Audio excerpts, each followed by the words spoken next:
I don't even know where to start.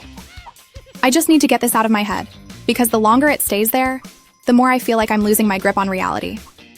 I've been up since 3 in the morning, replaying everything, spiraling between wanting to scream and wanting to disappear. I'm Gemma. I've been married to Randall for 3 years. We met in a way that sounds like a bad rom-com, stuck in an elevator at an escape room. No sparks, no magic moment. Just awkward silence, bad jokes, and me desperately needing to pee for 40 excruciating minutes. Maybe that set the tone for us. Awkward, weird, too much time crammed into too small a space, and not much romance. I don't have a lot of close friends, but I have a few I trust. My family's around. We text. We see each other on holidays. We're not one of those movie families that hug and say, "I love you" every 3 minutes, but we exist. Randall's family, though, is something else, a small city. A sprawling, loud, chaotic crowd where I can't even remember half the names, and every gathering feels like stepping onto a stage where I don't know my lines. At first, the jokes were harmless. Little jabs about me being the serious one, or the outsider. Family teasing, I guess. I told myself it didn't matter, but lately, it feels sharper, meaner, or maybe I'm just finally noticing. The latest circus was a baby shower for Randall's cousin Ariana, held at his mom's house. Not a cute event with games and cupcakes, just people packed into a kitchen, eating too much cheese and pretending to care about diaper brands. From the second we walked in, I felt it. That heavy, too loud vibe. The one where everyone's watching. You, but pretending not to. I tried to ignore it, scrolled through TikTok, made small talk with Ariana, who was actually nice, the rare normal one in the family. But then Reagan, Randall's sister, a main character in her own mind, swooped in, drink already in hand. She started in on me immediately, asking if I'd finally learned to make their grandma's pasta salad, telling me my shoes were brave. They were just plain Doc Martens, nothing outrageous. I laughed it off, retreating to a corner by the window, hoping to ride out the afternoon unnoticed. It was so hot, crammed with all those bodies, the noise bouncing off the walls. And then someone, one of Randall's aunts, I think, piped up in that too bright voice, loud enough to cut through the chatter. "So when are you two going to have a baby?" The whole room seemed to freeze. I hate those questions. Randall knows this, knows how deeply it cuts, knows that I'm not even sure if I want kids, knows we've talked about waiting, about figuring things out first. I gave the safest answer I could. "Oh, we're not in a rush." But Randall, maybe it was the attention. Maybe he'd had a few drinks. Maybe he just felt like being cruel. He laughed, not his normal laugh, a loud, sharp barking sound that filled the room. With her, I'd rather stay childless than raise kids with that kind of negativity, and they laughed. Really laughed. Not polite chuckles, but real, full-throated laughter like he delivered the best punchline of the night. Reagan, never one to miss a chance, chimed in. She'd probably give birth to complaints and breastfeed them drama. More laughter. Rolling, relentless. I just stood there, stunned, exposed. I looked at Randall. He wasn't even looking at me. He was basking in their attention, grinning like he'd just won a prize. "You're not funny," I said, quiet, steady. He smirked. "Relax. You're always so sensitive. No wonder I don't want kids with you." And I swear, I have never in my life wanted to slap someone as badly as I did right then. I didn't. I clenched my fists and stared him down. Reagan kept laughing. Someone muttered something about women these days. I couldn't even process it. I just knew I had to get out. I turned toward the hallway, needing air, needing to breathe. Maybe I could call my sister, hear a sane voice for a moment, but Randall grabbed my arm. Too hard.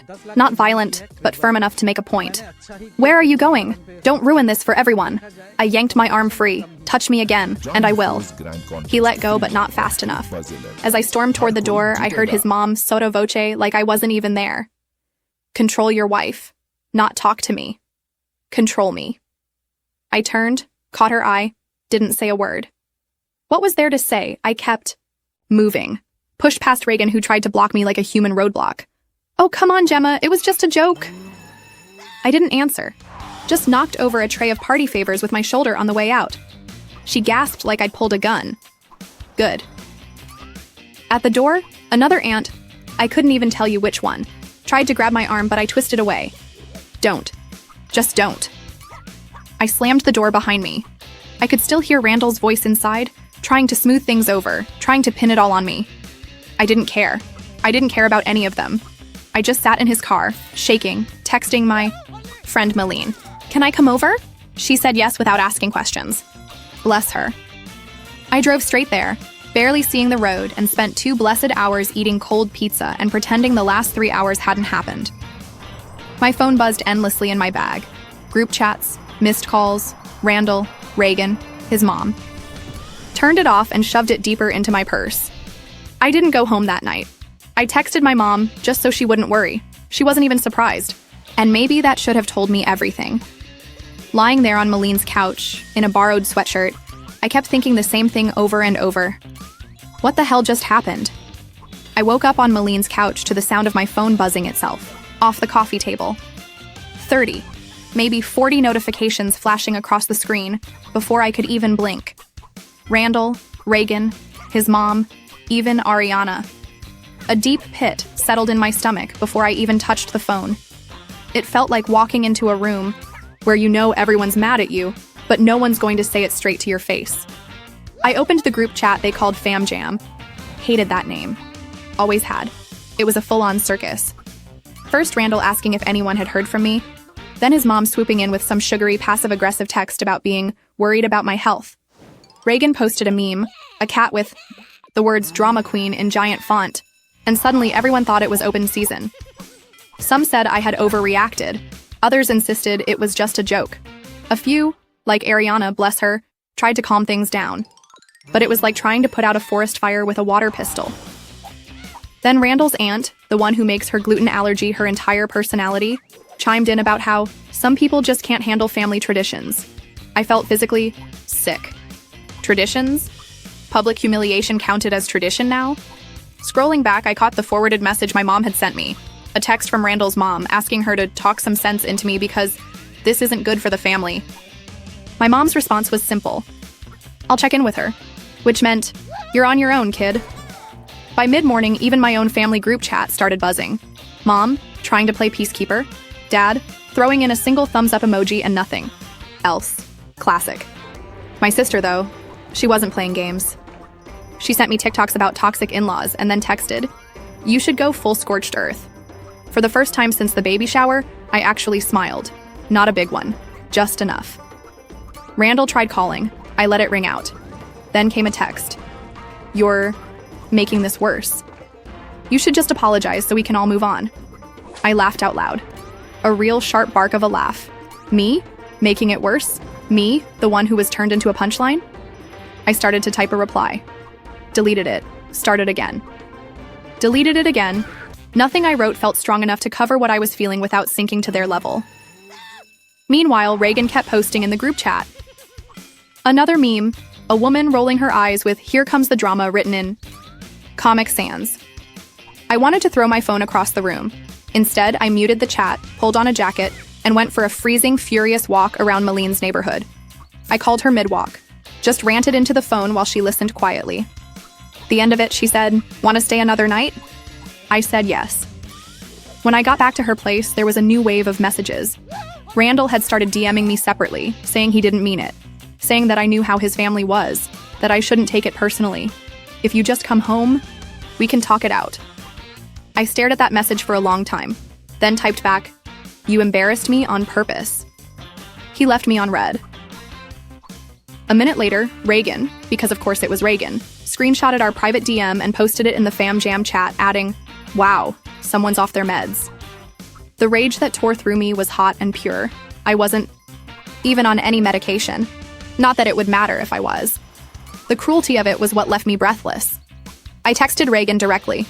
"Delete that now, or I'll make sure everyone knows what you said about your mom at Christmas." She deleted it immediately, didn't reply. Good. A few hours later, Randall's mom called. I let it ring. She left a voicemail dripping with false concern. "Gemma, you need to stop causing drama. This isn't how we handle things in this family." I didn't listen to the rest. Instead, I sat on Malene's worn-out couch, pulled up the family group chat, and typed out a message. "I'm not your clown. I'm not here for your entertainment. If anyone wants to talk to me like an adult, I'm here. If not, leave me alone." I read it twice. Hit send.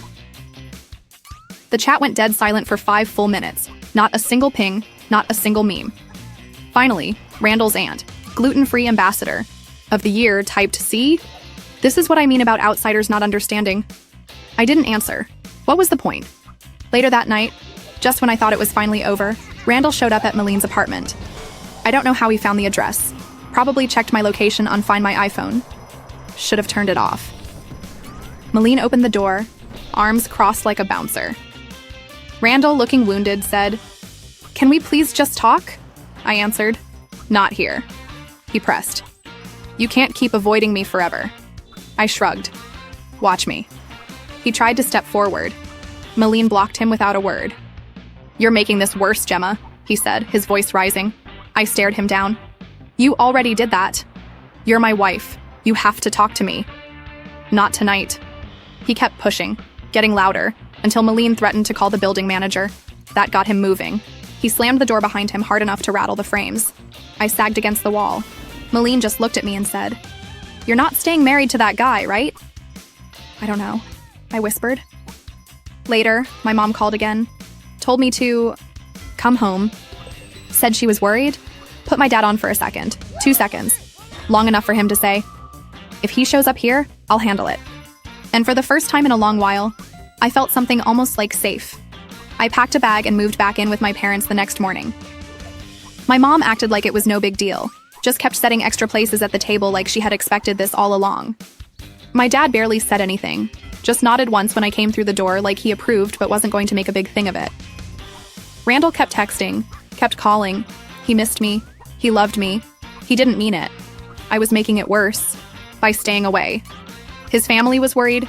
His mom was disappointed. I didn't answer. He emailed me, too. A long, rambling apology that wasn't really an apology. He just wanted things back to normal. But normal wasn't good enough anymore. Normal was him making jokes at my expense. Normal was his family treating me like I was something he dragged in from the street. Normal was me swallowing it all down and pretending I was fine. I kept thinking about the way he grabbed my arm at the shower, the way his mom said, "Control your wife," the way Reagan tried to physically block me from leaving, like I was some dog they were trying to keep from slipping its leash. It all felt deliberate, calculated, like they were waiting to see if I would break. And maybe, for a long time, I had been breaking. Little cracks forming every time I let something slide. Every time I told myself it was just teasing, just jokes, just family. Not anymore. I spent the night at home, eating my mom's overcooked pasta and pretending to listen to my dad's rambling about fixing the gutters. My sister, the real MVP, kept texting me links to apartments. Even when I wasn't ready to admit it, she knew I wasn't going back. The next day, Randall's mom tried again. Texted my mom, asking if she could talk some sense into me. Said Randall was lost without me. Said I was destroying the family. My mom texted back, short and final. "Gemma's an adult. She'll figure it out." I didn't even know she had it in her. It should have been the end of it. But of course, it wasn't. 2 days after the baby shower, Randall texted me again. "I'm coming over. We need to talk." I didn't answer. Then another text. "We're family. You can't just ghost." Me, I muted him. The next morning, I started the process of moving my stuff out. Texted Randall, told him I'd be coming by with my dad to pack up. He said he'd be out. Good. When we got there, the place was a mess. Plants half dead from neglect. A pile of unopened mail. A half-eaten pizza growing cold on the kitchen table. Packing was mechanical, silent. I boxed up my books, my shoes, the few bits and pieces that were mine and mine alone. I left the key on the counter without a note. When we slammed the door behind us, it felt like closing a chapter. Messy, ugly, but closed. Later, Randall texted, "You could have at least said, goodbye." I didn't reply. At first, I expected something big. Some grand, dramatic gesture. Randall begging on the doorstep, flowers in hand, his mom calling, crying about family. But it didn't come. Instead, it was a slow, pitiful fade. A couple of mutual friends texted, trying to be neutral. One asked if I was serious about leaving. I said, "Yeah." He answered, "Wow, didn't think you'd actually go through with it." Funny how everyone expects you to stay, even when staying costs you pieces of yourself.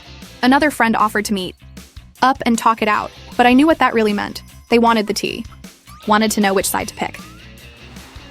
I passed. Meanwhile, Randall's side of the family kept circling the wagons. One of his aunts, couldn't even tell you which one anymore, posted some cryptic quote on Facebook about forgiveness being the key to happiness. Reagan kept posting passive-aggressive memes on her Instagram story. His mom sent a 3-page text about how I didn't understand family, didn't value forgiveness, didn't know what marriage meant. I took a screenshot and sent it to my sister. She texted back, "Frame it as a warning sign." I didn't reply, but I laughed. A real aching laugh. Everywhere I looked, the world kept moving like nothing had happened. I stayed at my parents' house, sleeping in my childhood bed with the peeling posters on the walls. My mom kept feeding me like I might disappear if she didn't. My dad fixed the kitchen faucet and joked, "At least you're not married to the plumbing." It was awkward sometimes. Too much quiet, too many unsaid things.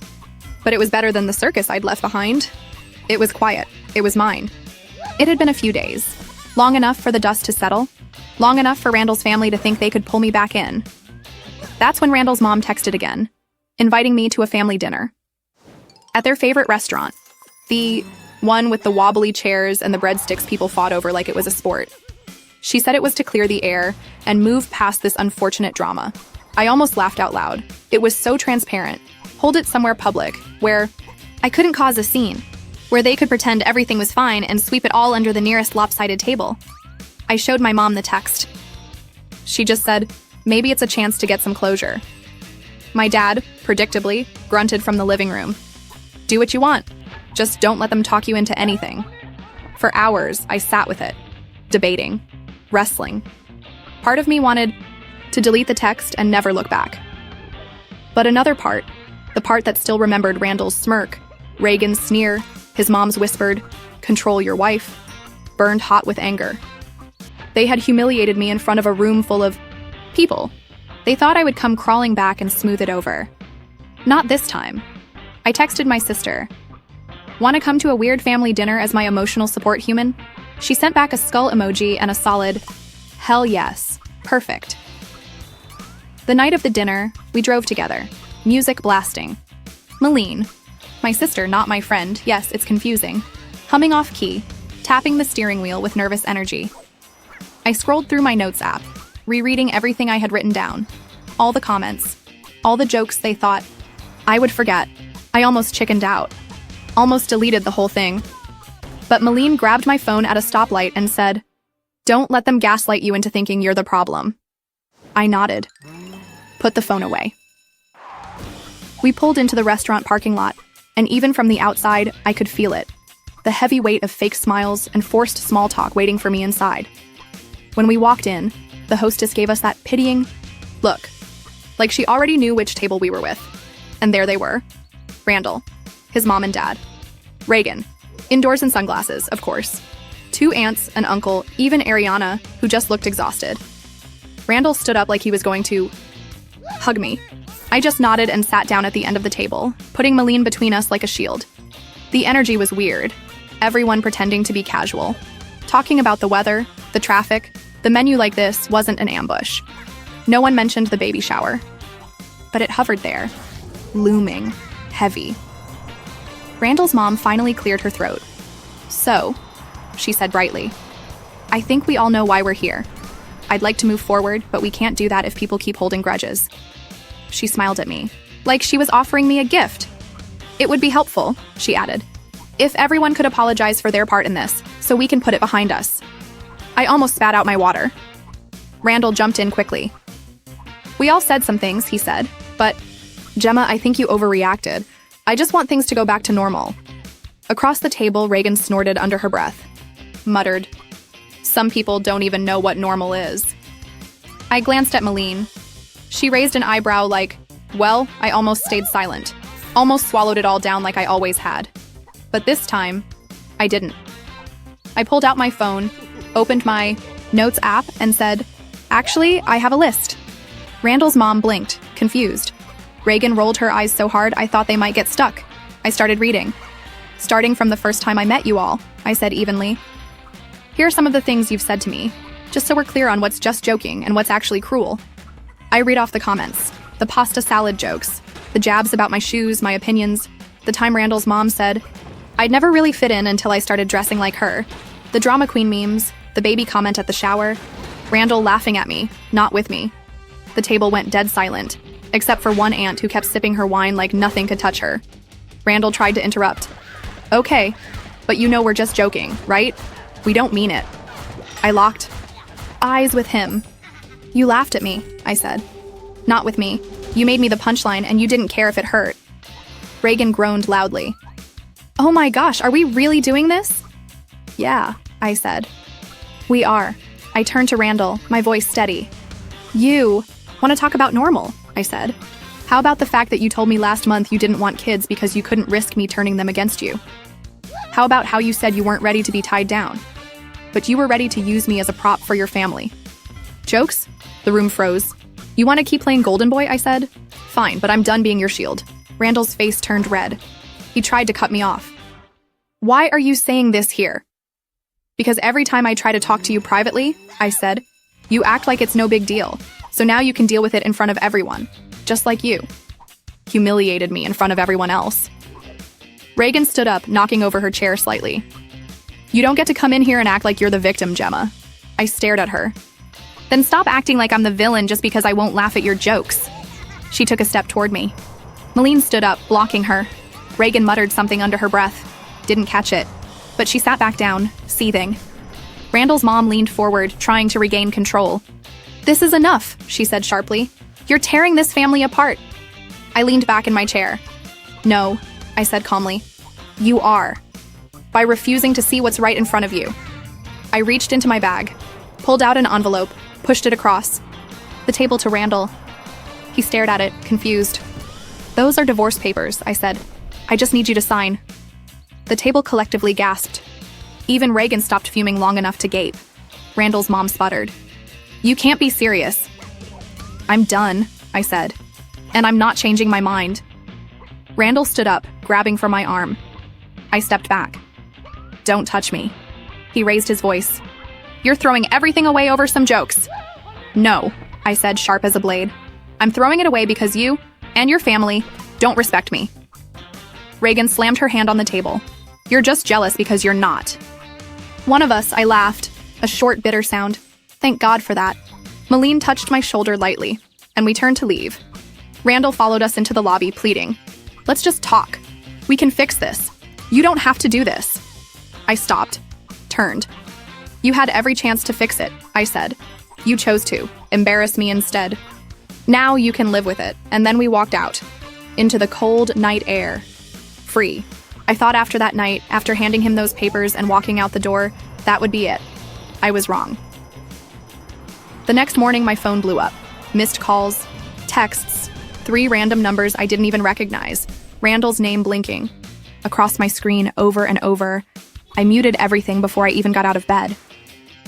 Downstairs, my dad was already up, drinking coffee and flipping through the paper like nothing had happened.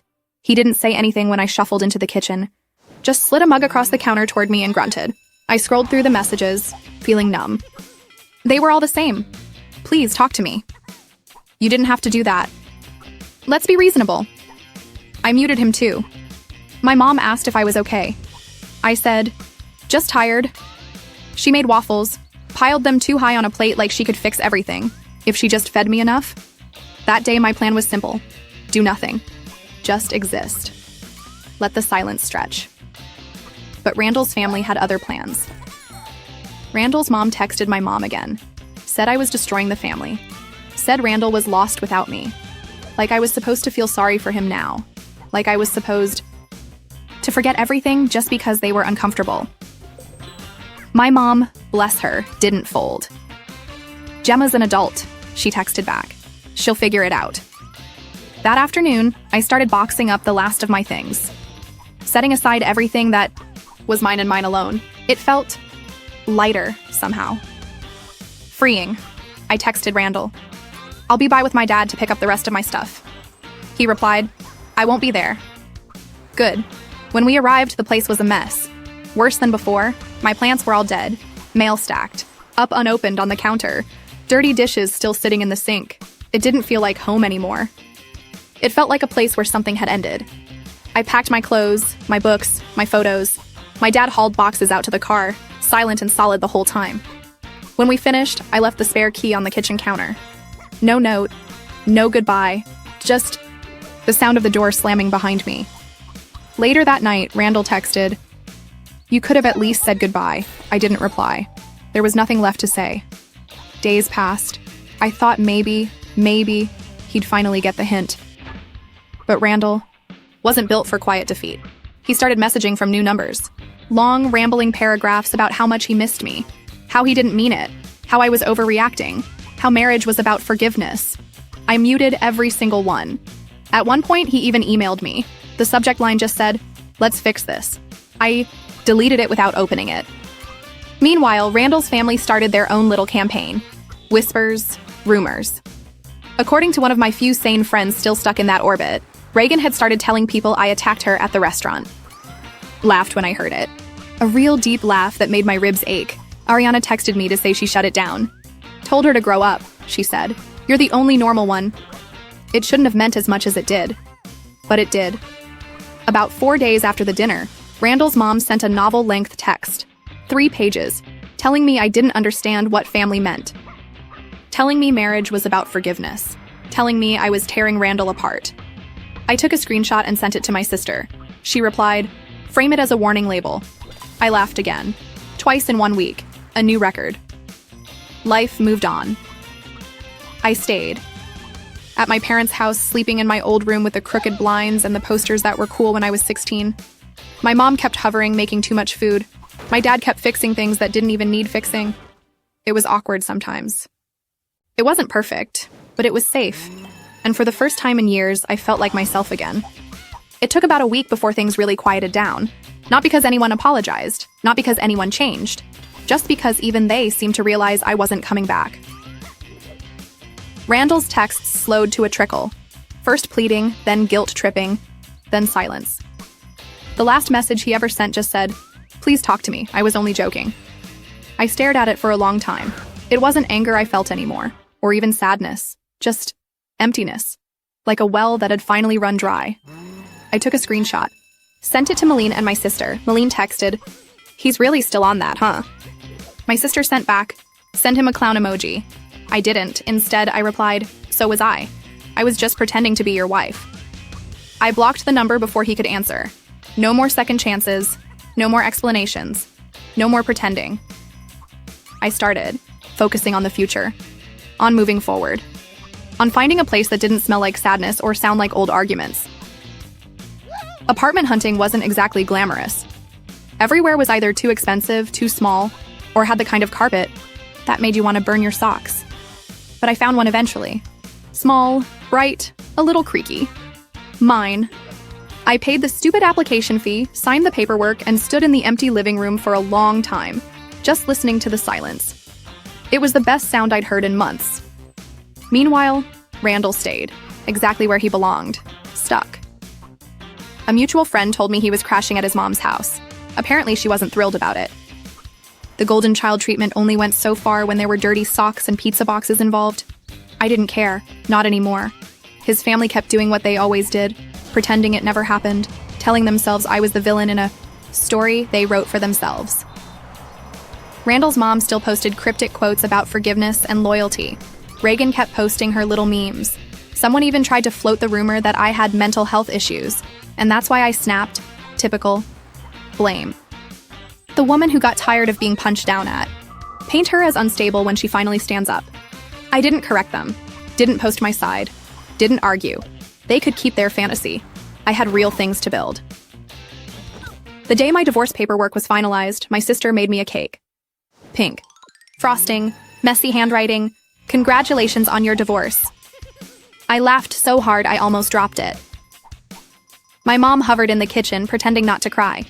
My dad fixed the screen door without saying anything, which was basically his version of a standing ovation. It wasn't the life I had planned. It wasn't neat, or easy, or tied up with a pretty bow, but it was mine. Fully, finally, mine.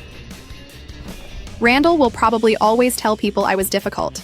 His mom will probably always believe I broke the family.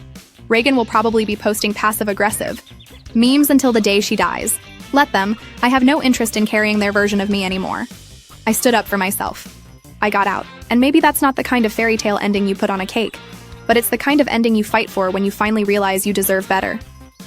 I spent the next few days watering my sad little plants, eating divorce cake for breakfast, and scrolling through apartment listings, looking for somewhere with real sunlight, somewhere with soft, creaky floors and a view of the street, somewhere no one would tell me I was too much or not enough, somewhere I could start over.